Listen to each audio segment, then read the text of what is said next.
Hello friends, good evening. Welcome है आपका IAS point के यूट्यूब चैनल में। हमारा जो सेक्शन रहता है वो आपका इम्पोर्टेंट प्रश्न का रहता है, जिसमें हम डेली 10 प्रश्नों को डिटेल के साथ देखते हैं।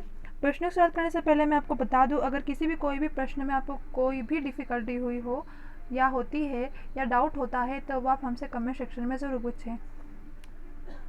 इसके साथ साथ आपको बता दें कि UPSI महासंग्राम 2021 नोट्स UPSI सिलेबस पर आधारित है।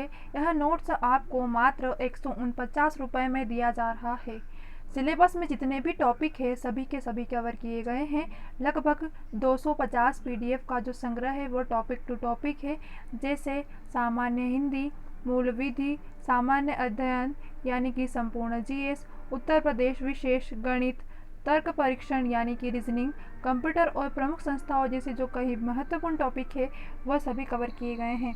नोट से प्राप्त करने के लिए आप इस नंबर पर व्हाट्सअप भी कर सकते हैं और अधिक सारी जानकारी अगर आप प्राप्त करना चाहते हैं तो इसी नंबर पर आप कॉल भी कर सकते हैं। चलिए, थैंक यू। हम चलते हैं हमारे क्वेश्चंस की ओर। प्रश्न नंबर पहला है, भारतीय संविधान में निम्नलिखित में से किस पद का उल्लेख नहीं है? ऑप्शन है आपके पास प्रधानमंत्री, राष्ट्रपति, उपराष्ट्रपति या उप प्रधानमंत्री। क्वेश्चन की शुरुआत करने से पहले मैं आपको बता दूं कि आज का जो हमारा टॉपिक होगा वह होगा आपका उपराष्ट्रपति। जो उप प्रधानमंत्री होते हैं सारे इन्हीं के ऊपर ही प्रश्न रहेंगे आपके, ठीक है। किसके ऊपर रहेंगे? उप प्रधानमंत्री के ऊपर। तो आपको याद रखना है कि जितने भी क्वेश्चन है वह उप प्रधानमंत्री के ऊपर ही है।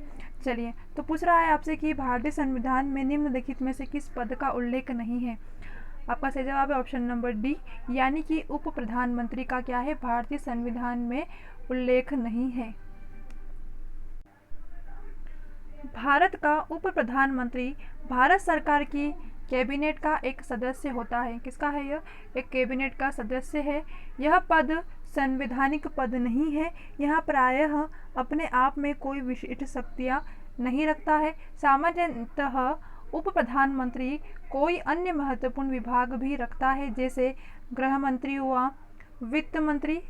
इस पद का उपयोग प्रायः सरकार द्वारा राजनीतिक स्थायित्व सुनिश्चित करने के लिए किया जाता है, क्योंकि संविधान ने प्रधानमंत्री को समानों में प्रथम कहा है। क्या कहा है? आपको यह भी याद रखना है कि संविधान ने जो प्रधानमंत्री है इन्हें क्या कहा है? समानों में प्रथम कहा है। अतः शक्ति संतुलन हेतु। तो आपको याद रखना है कि जो भारत के उप प्रधानमंत्री है इस पद को क्या है, इसमें कोई संविधान में उल्लेख नहीं है। इस तरह आपका सही जवाब है ऑप्शन नंबर डी, यानी कि उप प्रधानमंत्री। उप प्रधानमंत्री का भारतीय संविधान में क्या है? पद का उल्लेख नहीं है। अगले प्रश्न की ओर चलते हैं। अगला प्रश्न है, उप प्रधानमंत्री पद की व्यवस्था। ऑप्शन आपके पास राष्ट्र के हित में नहीं है, प्रधानमंत्री के हित में नहीं है, राजनीति व्यवस्था को कमज़ोर करती है या फिर राजनीति व्यवस्था को सुदृढ़ करती है।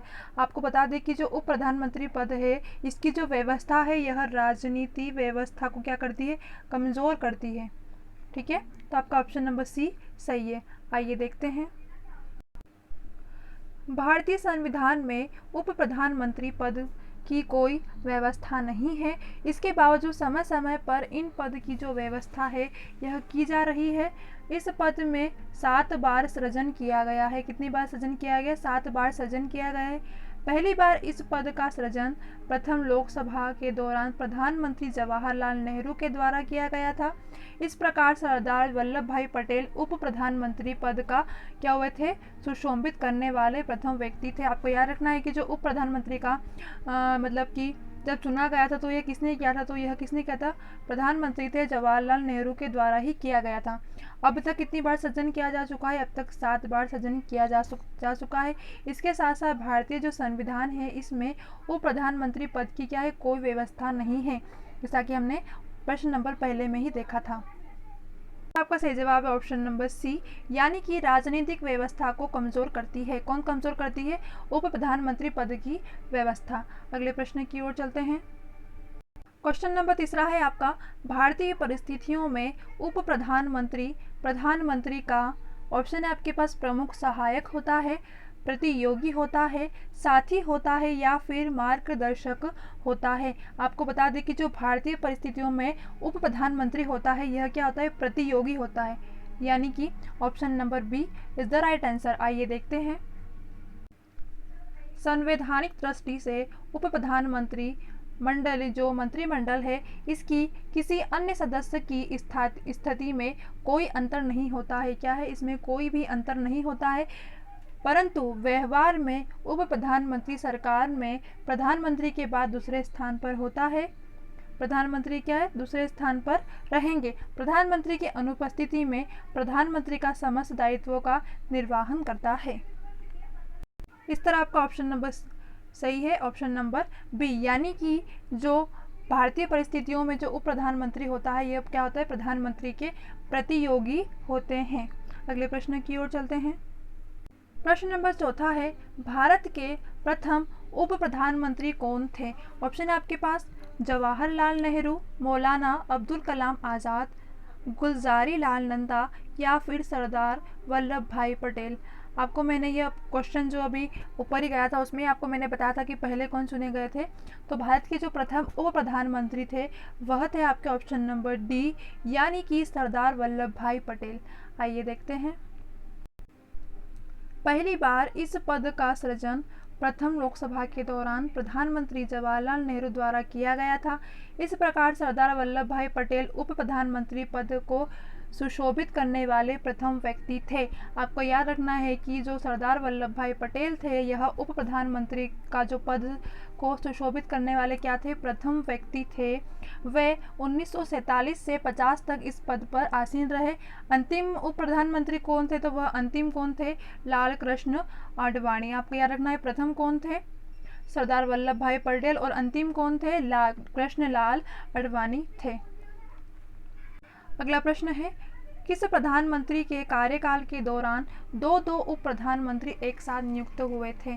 ऑप्शन आपके पास जवाहरलाल नेहरू, इंदिरा गांधी, मोरारजी देसाई या फिर वीपी सिंह। आपको बता दें कि प्रश्न पूछा गया है कि दो उप प्रधानमंत्री एक साथ नियुक्त हुए थे। तो एक साथ जो नियुक्त हुए थे वह एक तो मोरारजी देसाई के कार्यकाल में थे जब दो उप प्रधानमंत्री नियुक्त हुए थे। आइए देखते हैं वह कौन थे। 1977 में सत्ता में आई मोरारजी देसाई सरकार ने दो उप प्रधानमंत्री चौधरी चरण सिंह और जगजीवन राम बनाए थे। क्या नाम थे इनके, चौधरी चरण सिंह और जगजीवन राम बनाए थे। कौन थे यह, दो उप प्रधानमंत्री थे। किसकी सत्ता में, तो मोरारजी देसाई की सरकार में। कब, 1977 में। इस तरह आपका सही जवाब है ऑप्शन नंबर सी, यानी कि मोरारजी देसाई के समय ही दो उप प्रधानमंत्री नियुक्त किए गए थे। अगला प्रश्न है, संवैधानिक दृष्टि से यदि देखा जाए तो उप प्रधानमंत्री निम्न में से किसके समकक्ष होता है? ऑप्शन आपके पास प्रधानमंत्री, लोकसभा अध्यक्ष, उपराष्ट्रपति या फिर कैबिनेट मंत्री। आपको बता दें कि जो उप प्रधानमंत्री है यह जो समकक्ष होते हैं यह होते हैं कैबिनेट मंत्री के, यानी कि आपका सही जवाब है ऑप्शन नंबर डी, कैबिनेट मंत्री। आइए देखते हैं। संवैधानिक दृष्टि से उप प्रधानमंत्री और मंत्रिमंडल के किसी अन्य सदस्य की स्थिति में कोई अंतर नहीं है, परंतु व्यवहार में जैसा कि आप सभी को पता है कि उप प्रधानमंत्री सरकार प्रधानमंत्री के बाद क्या है, दूसरे स्थान पर है। मैंने अभी आपको बताया था। इसके साथ साथ प्रधानमंत्री के अनुपस्थिति में प्रधानमंत्री का समस्त दायित्व किसका होता है, तो आपको पता है कि उप प्रधानमंत्री का होता है। तो इस तरह आपका सही जवाब क्या होगा, कैबिनेट मंत्री। अगले प्रश्न की ओर चलते हैं। क्वेश्चन नंबर 7वां है, अब तक कितनी बार व्यक्तियों का उप प्रधानमंत्री पद पर नियुक्त हुए हैं? ऑप्शन आपके पास 3, 5, 7 या फिर 10। आप सभी जानते हैं कि अब तक जो उप प्रधानमंत्री पद पर नियुक्त हुए हैं वह 7 लोग थे। प्रश्न में ही पढ़ा हमने, 7 लोग क्या है अभी तक नियुक्त हुए हैं, यानी कि आपका ऑप्शन नंबर सी सही होगा। ये देखते हैं। भारतीय संविधान में उप प्रधानमंत्री पद की कोई व्यवस्था नहीं है, इसके बावजूद समय समय पर इन पदों की व्यवस्था की जाती है। इस पद पर अभी तक 7 बार सृजन किया जा चुका है। सरदार वल्लभ भाई पटेल, मोरारजी देसाई, जगजीवन राम, चौधरी चरण सिंह, वाई वी चौहान, चौधरी देवीलाल और लाल कृष्ण आडवाणी। ये जो 7 लोग हैं जिन्हें कि अभी तक इस पद पर सृजन किया है। इस तरह आपका सही जवाब है ऑप्शन नंबर सी, यानी कि 7 बार नियुक्त किए गए हैं। अगला प्रश्न है, उप प्रधानमंत्री के पद के बारे में निम्नलिखित में से कौन सा कथन पूर्णतः सत्य है? ऑप्शन है आपके पास, पहला, संविधान के में उप प्रधानमंत्री के पद का प्रावधान नहीं है। दूसरा, संविधान के उप प्रधानमंत्री के पद का प्रावधान नहीं है परंतु संवैधानिक मान्यता है। तीसरा, संवैधानिक में उप प्रावधान के पद का प्रावधान नहीं है और ना ही संवैधानिक मान्यता है।